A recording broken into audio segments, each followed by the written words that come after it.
YouTube authentic creators இப்போ நீங்கள் அப்படின்னு கால் எடுத்துக்கிட்டு சொல்லலாம். யூடியூப் பார்ட்னர் ப்ரோக்ராம் சில ரெஸ்ட்ரிக்ஷன்ஸ் கொண்டு வந்திருக்காங்க. இது புது ரெஸ்ட்ரிக்ஷன் கிடையாது, ஆல்ரெடி இருக்க ரெஸ்ட்ரிக்ஷன்ஸை என்ஃபோர்ஸ் பண்ணுறாங்க. உங்கள் வீடியோ யூனிக்காக க்ரியேட்டிவாக எடிட்டிங்ஸ் எல்லாம் பக்காவாக இருந்துச்சுன்னா கங்க்ராச்சுலேஷன்ஸ், உங்கள் வீடியோ மானிட்டைஸ் ஆயிரும். அப்படி இல்லை அப்படின்னா டிமானிட்டைஸ் ஆயிரும்.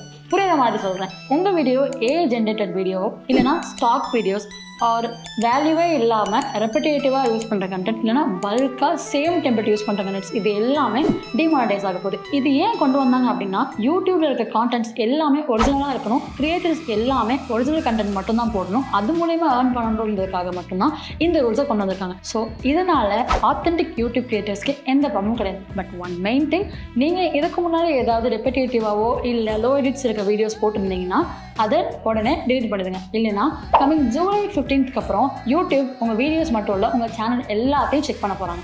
அதில் ஏதாவது ஃப்ளாகான கண்டென்ட்ஸ் ஏதாவது ரிப்பீட் ஆச்சு அப்படின்னா உங்களை யூடியூப் பார்ட்னர் ப்ரோக்ராம்லேருந்து ரிமூவ் பண்ணிடுவாங்க.